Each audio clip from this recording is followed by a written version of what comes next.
La laque a un goût de centime de cuivre quand on l'inhale trop profondément. C'est la première chose dont je me suis rendu compte le matin du mariage de ma sœur. La suite nuptiale de l'hôtel de Crillon n'était qu'un nuage d'aérosols, de sueur paniquée et de l'odeur étouffante des lys blancs. Ma mère, Mylène, avait insisté pour les lys car ils projettent la pureté, Claire, avait-elle dit. Tout en passant agressivement un rouleau adhésif sur ses propres épaules gris.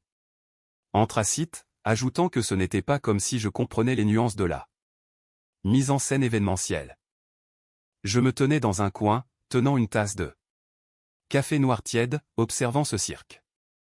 Chloé, la mariée, faisait une petite crise de nerfs parce que la manucure avait utilisé une teinte, coquille d'œuf, au lieu de nacre, sur son annulaire.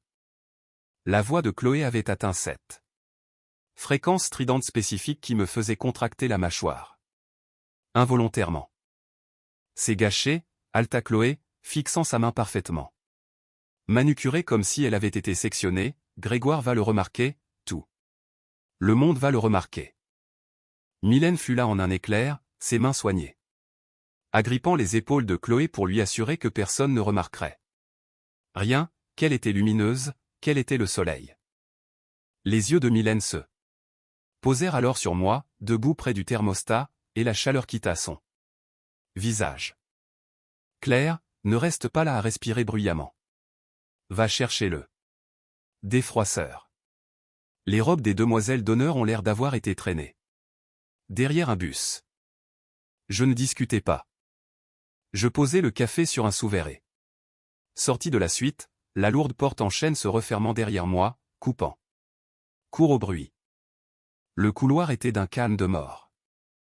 La moquette était épaisse, absorbant le son de mes chaussures plates et raisonnables. Je m'appuyai contre le papier peint à motif, fermai les yeux et laissai échapper un long soupir tremblant. Mes mains tremblaient, non pas de tristesse, mais d'adrénaline. Pour comprendre comment nous en étions arrivés là, dans cet hôtel, à ce moment précis de sabotage imminent, il faut comprendre le gala du groupe Beaumont il y a 6 mois. Ce soir-là, il pleuvait, un crachin de novembre froid et misérable. J'étais là. Comme toujours, servant de porte-sac à main désigné pour Chloé. Mylène avait orchestré toute la soirée parce qu'Étienne de Beaumont allait être présent. Étienne de Beaumont, 34 ans, fraîchement nommé PDG de l'Empire logistique de sa famille est farouchement célibataire. Mylène avait pratiquement poussé Chloé vers la porte en lui disant que c'était lui l'élu, qu'il ne fallait pas se contenter des cadres moyens mais viser la couronne. Mon travail consistait à porter le lourd trench en laine humide de Chloé, sa trousse de maquillage d'urgence et son téléphone pendant qu'elle parcourait la salle dans une robe en soie d'eau nue qui défiait la gravité et la température. Je me souviens que le gala sentait la viande rôtie, le bourbon coûteux et le cachemire mouillé. J'étais relégué dans un coin ombragé près des portes de la terrasse, appuyé contre un pilier de marbre. La laine du manteau de Chloé me démangeait les bras nus. Ma propre robe était une robe droite bleu marine de 4 ans d'âge que Mylène avait jugée convenablement invisible pour moi. À travers la foule, j'ai regardé Chloé l'acculée. Étienne de Beaumont ne ressemblait pas au milliardaire des films. Il n'était pas ténébreux ou incroyablement sophistiqué. Il avait l'air fatigué. Il avait une ombre de barbe sur la mâchoire, un nez légèrement de travers qui semblait avoir été cassé au lycée et jamais remis correctement en place. Et il regardait sa montre. Chloé lui touchait le bras, riant la tête renversée pour exposer son long cou, une manœuvre classique. Approuvée par Mylène. J'ai regardé Étienne reculer doucement mais fermement. Il n'a pas souri. Il a hoché la tête une fois, lui a murmuré quelque chose et s'est détourné, marchant droit vers les portes de la terrasse. Vers moi. Je me suis pressé contre le pilier, espérant me fondre dans le marbre, mais il a poussé la lourde porte vitrée et une rafale de vent glacial m'a frappé. Je frissonnai, le lourd manteau de laine glissant de mon bras pour s'écraser au sol avec un bruit sourd. Je jurai entre mes dents, me penchant pour le ramasser. Mais une autre main y parvint en premier. De longs doigts chauds effleurèrent mes articulations. Je levai les yeux. Étienne de Beaumont tenait le manteau de ma sœur. De près, ses yeux n'étaient pas d'une couleur romantique perçante, ils étaient simplement marron, d'un marron boueux et épuisé. Vous saignez, dit-il d'une voix grave et calme.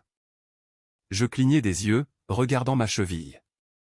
Le talon rigide et bon marché de ma chaussure avait creusé une ampoule à vivre-dents. Ma peau. Une fine ligne de sang imbibait mon collant. Je ne l'avais même pas senti, tant la douleur sourde d'être simplement présente était forte. Ce n'est rien, dis-je en tendant la main vers le manteau. Merci. Il ne me le rendit pas. Il regarda le manteau, puis moi, puis à travers les portes vitrées où Chloé parcourait frénétiquement la salle du regard pour le retrouver, un air aigri sur le visage. Vous êtes la sœur, dit Étienne. Ce n'était pas une question. Celle à qui elle laisse ses déchets. La chaleur me monta aux joues. Je voulais répliquer pour défendre ma position pathétique, mais la vérité brutale resta coincée dans ma gorge. Je laissai échapper un rire sec et sans humour en disant que je préférais le terme de coordinatrice logistique. La bouche d'Étienne tressaillit. Ce n'était pas un vrai sourire, mais c'était une fissure dans le béton. Il jeta le manteau en laine humide sur une chaise voisine, ignorant totalement son prix à 5 chiffres. Logistique, n'est-ce pas? Et la paye? Terrible, répondis-je. Et la direction est abusive. Il sortit un mouchoir en lin propre de sa poche et me le tendit en désignant ma cheville. Réparez votre pied, la logistique. Puis sortez sur la terrasse. J'ai besoin d'une cigarette et si je reste la seule, votre sœur va me retrouver et essayer de me reparler de synergie. Il franchit les portes pour sortir sous le grésil. Je restai là un long moment, fixant le lin blanc dans ma main qui sentait légèrement le cèdre et le linge propre. J'épongeai l'ampoule, glissai le mouchoir dans ma poche et, pour la première fois en 26 ans, j'abandonnai le manteau de ma sœur sur une chaise. Je sortis dans le froid. Nous sommes restés sur la terrasse pendant 1 heure. Nous n'avons pas parlé de son argent ou de l'ambition désespérée de ma famille. Nous avons parlé du fait que les crevettes à l'intérieur avaient un goût de caoutchouc. Nous avons parlé de la fatigue de devoir constamment gérer la perception des autres. J'ai découvert qu'il aimait l'architecture brutaliste et détestait les futilités. Il a découvert que j'avais un diplôme en comptabilité que je n'utilisais pas parce que ma mère avait besoin d'une assistante à plein temps pour la vie sociale de Chloé. Lorsqu'il finit par éteindre sa cigarette, il me regarda. Il me regarda. Vraiment. Pas à travers moi, pas au-delà de moi pour atteindre ma sœur. J'ai un dîner de conseil d'administration jeudi prochain, dit Étienne, les mains enfoncées dans ses poches, j'ai besoin d'une cavalière qui ne me demandera pas quelle est ma couleur préférée et qui sait rester silencieuse quand les vieux commencent à se disputer. Mon estomac fit un étrange nœud. Je ne suis pas ma sœur, monsieur de Beaumont. Je ne fais pas d'apparence. Je sais, dit-il. C'est exactement pour cela que je vous le demande. Je ne veux pas d'apparence, Claire. Je veux une partenaire dans les tranchées. Il ne me demanda pas mon numéro. Il me tendit simplement une carte avec son portable. Personnel écrit au dos, jeudi, 19h. Quand je suis retourné à l'intérieur, Chloé était furieuse. Elle avait renversé un verre sur le devant de sa robe et n'avait pas de manteau pour le couvrir. Mylène passa tout le trajet en taxi à me réprimander pour avoir disparu, me disant à quel point j'étais égoïste. Comment Chloé avait raté sa chance avec la fortune des Beaumont parce qu'elle avait eu trop froid pour rester à la fête. Je restais assise dans le coin sombre du taxi, la main dans ma poche, suivant du doigt les lettres en relief sur la carte de visite d'Étienne. Je ne dis pas un mot. Étienne et moi ne sommes pas tombés amoureux comme dans les films. Il n'y eut pas de grande déclaration sous la pluie. Ce fut l'alignement lent et silencieux de deux personnes incroyablement fatiguées de faire semblant. Au cours des mois suivants, alors que Chloé s'effondrait parce qu'Étienne ne lui répondait pas, lui et moi dînions 2 fois par semaine dans des petits restaurants de RMEN bruyants et obscurs du 13e arrondissement où personne ne se souciait de qui il était. Nous buvions des bières bon marché. Il m'écoutait me plaindre de Mylène. Je l'aidais à lire des rapports financiers denses, repérant des erreurs que ses propres analystes avaient manquées. Il aimait ma perspicacité. J'aimais son calme. Il me faisait me sentir solide. Réel. Finalement, Chloé abandonna le rêve Beaumont et se rabattit sur Grégoire. Grégoire était un associé junior dans un cabinet d'avocats de taille moyenne. Il avait un rire bruyant, portait trop de parfum et était d'accord avec tout ce que disait Mylène. Il était sans danger. Il était malléable.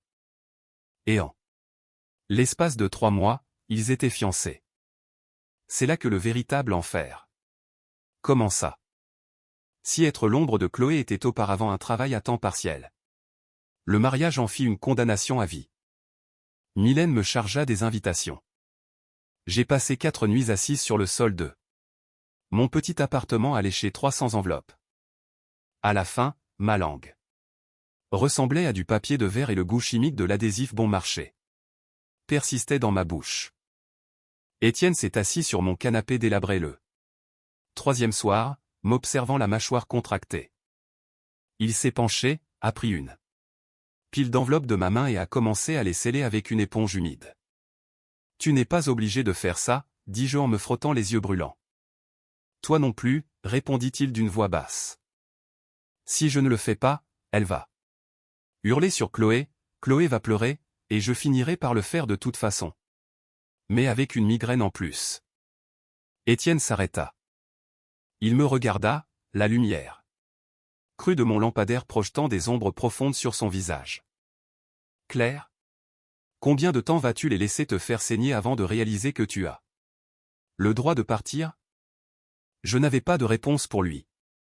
J'avalais avec difficulté, l'adhésif ayant un goût amer sur ma langue. Le point de rupture ne vint pas avec une énorme dispute hurlante. Il vint discrètement, insidieusement. Lors du dîner de répétition. Il avait lieu dans un restaurant de grillades. Guindé et vieux jeux payés par les parents de Grégoire. L'air était chargé de l'odeur de viande saisie, de beurre à l'ail et de vin rouge coûteux, mais pas à ma table. On m'avait placé à l'arrière, près des portes de la cuisine, avec les cousins bizarres de Grégoire et ses amis d'université les plus ivres. On nous servait le vin de la maison bon marché. Il avait un goût métallique, comme des centimes de cuivre et du vinaigre. À la moitié du dîner, Mylène m'entraîna dans le couloir étroit près des toilettes. Sa prise sur mon avant-bras était comme un étau, ses ongles en acrylique creusant un croissant de lune acéré dans ma peau. Ta posture est atroce ce soir, siffla Mylène, ajustant le décolleté de ma robe. C'était une chose hideuse d'un vieux rose qu'elle avait choisi pour les demoiselles d'honneur car elle affadissait agressivement mon teint pâle. Tiens-toi droite et pour l'amour du ciel, mets de la poudre.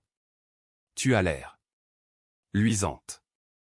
Ça va, maman, marmonnai-je, essayant de dégager mon bras. Elle serra plus fort. L'odeur de son parfum à la rose entêtant et du gin qu'elle avait bu me soulevait le cœur. Écoute-moi bien, Claire. Demain est le jour de Chloé. C'est le jour le plus important de sa vie. Tu vas te tenir derrière elle. Tu vas tenir son bouquet, et tu vas te fondre dans le décor. Est-ce que tu comprends?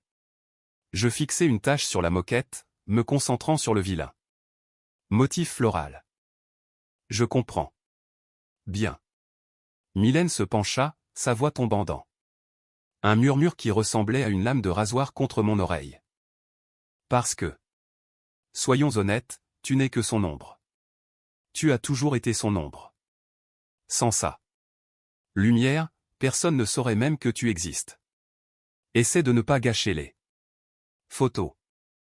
Elle lâcha mon bras, me donna une tape condescendante sur l'épaulé. Retourna dans la salle à manger, ses talons claquant sèchement sur le parquet. Je restai seul dans le couloir. Le ronronnement de la climatisation se mit en marche, faisant vibrer la grille au-dessus de moi. Je regardai mon bras. Il y avait 4 marques rouges en forme de croissant dans ma peau. Je ne pleurais pas. Le temps des pleurs était fini depuis des années. Au lieu de cela, un calme profond et glacial m'envahit. C'était comme si de l'eau glacée coulait dans mes veines. Cela balaya l'épuisement, la culpabilité et l'espoir pathétique et persistant que ma mère puisse un jour me regarder et voir une personne. Je sortis mon téléphone de mon sac et ouvris mes messages. Tu avais raison. Jean. Et fini. Les 3 petits points de saisie apparurent presque instantanément. Étienne répondit, bien. Je passe l'appel. La voiture t'attendra demain.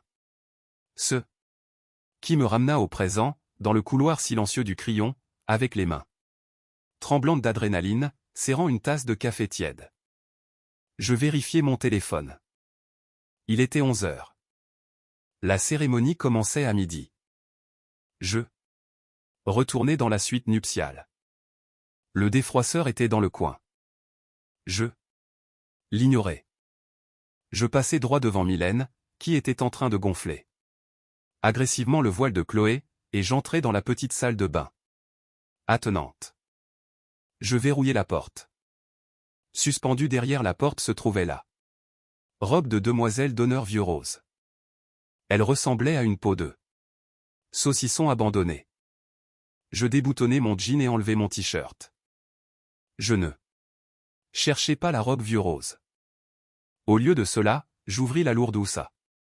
Vêtement que j'avais introduite clandestinement au fond de ma valise. Étienne l'avait acheté pour moi il y a 3 semaines, après qu'un appel téléphonique particulièrement pénible avec Mylène m'avait laissé en hyperventilation sur le sol de sa cuisine. Il m'avait emmené dans une boutique d'un quartier de la ville où ma mère n'avait pas les moyens de respirer. Elle était vert émeraude. D'un émeraude profond, riche, sans complexe. La soie ressemblait à de l'eau fraîche contre ma peau alors que je l'enfilais. Elle avait des manches longues, un col montant et un dos qui plongeait jusqu'à ma taille. Elle m'allait comme une seconde peau. Ce n'était pas une robe faite pour se fondre dans le décor. C'était une robe faite pour prendre de la place. Je remontai la fermeture. Éclair. Je me regardais dans le miroir. Ma peau ne semblait plus fade, elle ressemblait à de la porcelaine contre cette teinte précieuse. Je n'avais plus l'air luisante, j'avais l'air tranchante. Je défis mon chignon brouillon pour laisser tomber mes cheveux en épaisses vagues sombres sur mon dos. J'appliquai un rouge à lèvres rouge foncé, une nuance dont Mylène m'avait dit un jour qu'elle me faisait ressembler à une fille de joie. Mon téléphone vibra sur le comptoir. Étienne, en bas, la limousine est devant. Prends ton temps. Je pris une grande inspiration. Le goût métallique de la laque avait disparu. Maintenant, je ne sentais que l'anticipation. Il était temps de cesser d'être l'ombre. Il était temps d'éclipser le soleil. Je déverrouillai la porte de la salle de bain, tournai la poignée en laiton et poussai la porte pour faire face à ma mère. Le silence immédiat dans la suite fut absolu. Le sifflement frénétique du défroisseur s'arrêta. La maquilleuse, une femme aux joues fortement sculptées, se figea, son pinceau à fard suspendu en l'air. La climatisation se mit en marche, un ronronnement mécanique qui parut soudain assourdissant. Mylène se retourna. Elle avait la bouche pleine d'épingles à cheveux et un froncement de sourcils déjà formés, prête à aboyer un autre ordre. Les épingles tombèrent sur le sol en faux marbre, une par une. Elle regarda la soie émeraude. Elle regarda mon rouge à lèvres sombre. Elle regarda mes épaules, qui étaient rejetées en arrière, rigides et tremblant presque imperceptiblement. Je regardai son cerveau. Tenter de traiter l'information visuelle. C'était comme regarder un bug informatique. Claire, dit Mylène. Sa voix n'était pas son aboiement autoritaire habituel, elle était essoufflée, désorientée. Qu'est-ce que c'est? Qu'est-ce que tu fais? Je change le code vestimentaire, dis-je. Ma voix se brisa sur le dernier mot. Je me détestais pour ça. Je voulais ressembler à une méchante de film, sereine et intouchable. Au lieu de cela, je ressemblais à une femme de 26 ans dont le cœur battait si violemment contre ses côtes que cela lui faisait mal aux dents. Chloé se retourna brusquement sur sa chaise, le lourd satin de sa robe bruissant agressivement. Maman, elle ne peut pas porter ça. Elle va jurer complètement avec le thème rose. Elle gâche les photos. Le visage de Chloé se crispa, un ongle nacré s'enfonçant dans sa paume. Fais-lui enlever. Mylène fit un pas en avant. L'instinct maternel était totalement absent chez elle. Ce que je vis dans ses yeux, c'était la panique pure d'un régisseur perdant le contrôle de son actrice principale. Elle tendit les mains. Ses doigts crochus cherchant le tissu de mon bras. Enlève ça tout de suite. Siffla Mylène, entrant dans mon espace personnel. Elle sentait le gin, l'eau de rose lourde et le fer à coiffer chaud. Je ne sais pas quel genre de caprice pathétique tu fais, mais tu vas retourner là-dedans, tu vas mettre la robe que j'ai payée et tu vas rentrer dans le rang. Je reculai. Ses ongles effleurèrent la soie, glissant sans dommage sur le tissu lisse. Non, dis-je. C'était un petit mot d'une seule syllabe. Mais au moment où il quitta ma bouche, l'haleine lourde et étouffante que j'avais portée toute ma vie commença à s'effilocher. Pardon? Les yeux de Mylène s'écarquillèrent. Je répétai, non, je ne porterai pas la robe rose. Je ne tiendrai pas le bouquet. Je ne vais pas rester derrière elle. Je saisis la poignée de ma valise, mes articulations devenant blanches. Passe un beau mariage, Chloé. Je n'attendis pas l'explosion. Je leur tournai le dos et sortis, tirant la lourde porte en chaîne derrière moi. Le clic sonore de la serrure résonna comme un coup de feu. Je marchais dans le couloir feutré du Crillon. Mes jambes pesaient comme du plomb. L'adrénaline quittait mon corps, remplacé par une nausée froide et creuse. J'étais terrifié. J'étais une comptable sans filet de sécurité, tournant le dos à ma famille, vêtue d'une robe qui coûtait plus cher que ma voiture. J'appuyais sur le bouton de l'ascenseur, regardant les portes métalliques coulisser et j'appuyais mon front contre le miroir frais à l'intérieur pendant la descente. Le hall sentait le cuir ciré, la cire coûteuse et le léger parfum vif de l'air hivernal. Soufflant par les portes tambours. Étienne se tenait près du bureau du concierge. Il portait un costume anthracite impeccablement taillé, mais il avait oublié sa cravate. Les 2 premiers boutons de sa chemise étaient défaits. Il regardait son téléphone, un léger froncement de sourcils creusant son front. Ignorant totalement les regards admiratifs de 2 femmes attendant leur bagage. Il leva les yeux quand l'ascenseur tinta. Ses yeux se fixèrent sur les miens. Il ne sourit pas. Il n'eut pas de réaction théâtrale. Il rangea simplement son téléphone dans sa poche, s'approcha de moi et laissa son regard glisser lentement de l'ourlet de la robe émeraude jusqu'à mon visage. Tu as l'air terrifié, dit-il, sa voix grave descendant d'un ton. J'ai l'impression que je vais vomir, avouai-je, la voix tremblante. Étienne tendit la main.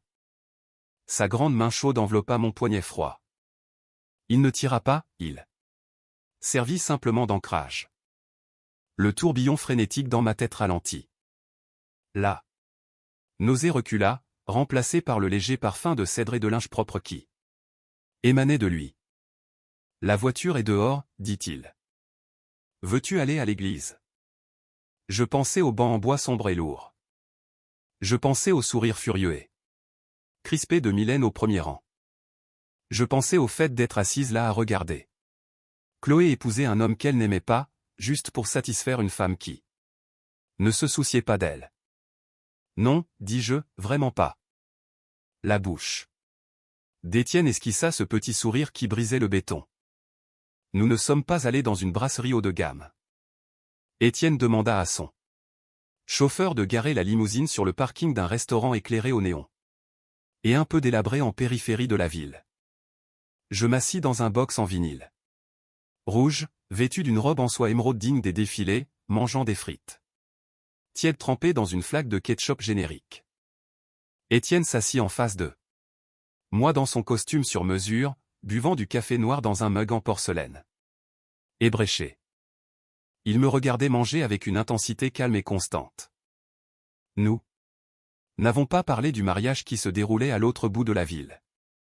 Nous avons parlé d'une fusion d'entreprises qu'il gérait et je lui ai indiqué une faille fiscale qu'il pourrait exploiter. Ce fut l'heure la plus romantique de ma vie. Au moment où nous finissions, il était 14 heures. La cérémonie était terminée. La réception battait son plein. « Tu es prête ?» demanda Étienne en jetant un billet de 20 € sur la table en stratifie collante. J'avalai la dernière bouchée d'une frite froide. La nausée avait disparu. À sa place se trouvait une clarté cristalline. Oui. La réception avait lieu au Cerf d'Auteuil, à l'intérieur de la massive structure en verre de style victorien. Quand la limousine s'arrêta, les yeux du voiturier manquèrent de sortir de leurs orbites. En voyant Étienne de Beaumont en sortir, l'air à l'intérieur de la serre était épais et humide, chargé de l'odeur de terre mouillée, d'orchidées écrasées et de l'arôme riche du filet de bœuf rôti. Un groupe de jazz jouait une interprétation fluide et oubliable d'une chanson de Cole Porter. La salle était un océan de robes pastel, de costumes sombres et de rires forcés. Nous sommes restés à l'entrée un moment. Étienne m'offrit son bras. Je n'y glissai pas ma main, au lieu de cela, je descendis ma main pour entrelacer mes doigts au sien. Il regarda nos mains, puis moi, ses yeux marrons étant intensément chaleureux. Il serra mes doigts assez fort pour me faire un peu mal, m'ancrant au sol. Nous sommes entrés. Cela ne se produisit pas d'un coup. Ce fut un effet de ricochet. Une femme près de l'entrée se retourna, son verre de champagne s'arrêtant à mi-chemin de sa bouche. Elle chuchota à son mari. Il se retourna. Ils reconnurent d'abord Étienne, l'héritier insaisissable et impitoyable des Beaumont, la baleine blanche des rêves d'ascension sociale de ma mère. Puis leurs yeux glissèrent vers moi. Les murmures se répandirent comme un verre renversé sur un parquet. Le tintement des verres en cristal ralentit. Le bourdonnement de la conversation polie se fractura. Je gardai le menton haut. La soie émeraude coulait autour de mes jambes comme du verre liquide. Je ne cherchais pas de visages amicaux car il n'y en avait aucun.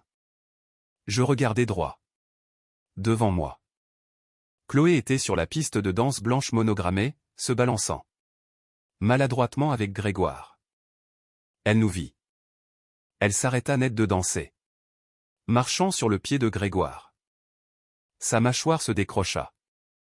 Ses yeux passèrent de moi à la robe, et enfin à l'homme qui me tenait la main, l'homme qui l'avait rejeté 6 mois plus tôt. Le sang quitta son visage, la laissant livide et pâle dans sa massive robe blanche. Et puis je vis Mylène. Elle se tenait près d'une sculpture de glace élaborée, représentant 2 cygnes et tenant un verre de martini. Quand elle nous vit, le verre s'inclina. Une éclaboussure d'alcool frappa le sol en marbre. Elle ne courut pas vers nous, Mylène se souciait trop des apparences pour une scène publique. Au lieu de cela, elle posa le verre avec une précision surnaturelle et commença à fendre la foule. Son sourire était plaqué, un rictus terrifiant. Destiné aux invités, mais ses yeux étaient noirs de fureur. Elle nous intercepta. Près du bord de la piste de danse, nous barrant le passage. Étienne roucoula presque Mylène, bien que les muscles de son cou soient tendus à l'extrême. Quelle surprise inattendue. Nous n'avons pas reçu votre réponse. Mylène, dit Étienne. Sa voix était plate, dénuée de toute chaleur. Il ne lâcha pas ma main. Claire m'a invité. Je ne pouvais pas laisser passer l'occasion de célébrer. Les yeux de Mylène se posèrent sur moi. De près, je pouvais voir les petites perles de sueur gâcher son fond de teint. L'odeur de gin était écrasante. Claire, murmura-t-elle, sa voix descendant à un registre que nous seuls pouvions entendre. Le faux sourire restait collé à ses lèvres. Petite manipulatrice. Qu'est-ce que tu crois faire? Tu fais une scène. Sors d'ici tout de suite avant de gâcher la vie de ta sœur. Mon cœur donna un dernier coup violent contre mes côtes. Et puis, miraculeusement, il se stabilisa.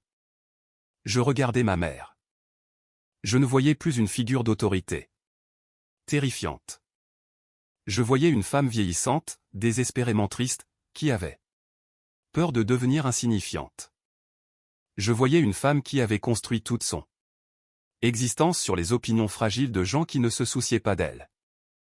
Je ne gâche rien, maman, dis-je. Ma voix ne tremblait pas. Elle était calme. Mais elle portait. J'assiste juste à une fête. En tant qu'invité. Tu es une demoiselle d'honneur, siffla-t-elle, faisant un demi-pas vers moi. Ta place est derrière Chloé. Non, répondis-je, le mot ayant un goût infiniment plus doux la deuxième fois. Non, ma place n'est pas là. Elle ne l'a jamais été. Tu avais juste besoin de quelqu'un pour rester dans l'ombre afin que Chloé paraisse plus brillante. Mylène ouvrit la bouche, son visage virant au pourpre marbré. Mais Étienne se déplaça légèrement, ses larges épaules entrant dans son champ de vision, brisant sa domination physique. La serrait. Magnifique, Mylène, dit Étienne d'un ton empreint d'une froideur finale. Absolue. Le filet de bœuf sent excellent. Nous allons aller prendre un verre. Profitez bien du reste de la réception. Il n'attendit pas qu'elle réponde. Il me guida devant elle, la laissant seule près des signes de glace fondant. Nous sommes dirigés vers le bar à l'autre bout de la salle. Je regardai par-dessus mon épaule une seule fois. Chloé était toujours sur la piste de danse. Grégoire lui parlait, lui touchait le bras, mais elle ne le regardait pas. Elle fixait le dos d'Étienne. Elle fixait la soie émeraude de ma robe. Elle avait l'air misérable, piégée dans une cage de tulle blanc et de sourire forcé. Je me retournai. Je ne ressentis pas une vague de victoire malveillante. Je n'eus pas envie de jubiler. Je ressentis simplement une pitié profonde et épuisante.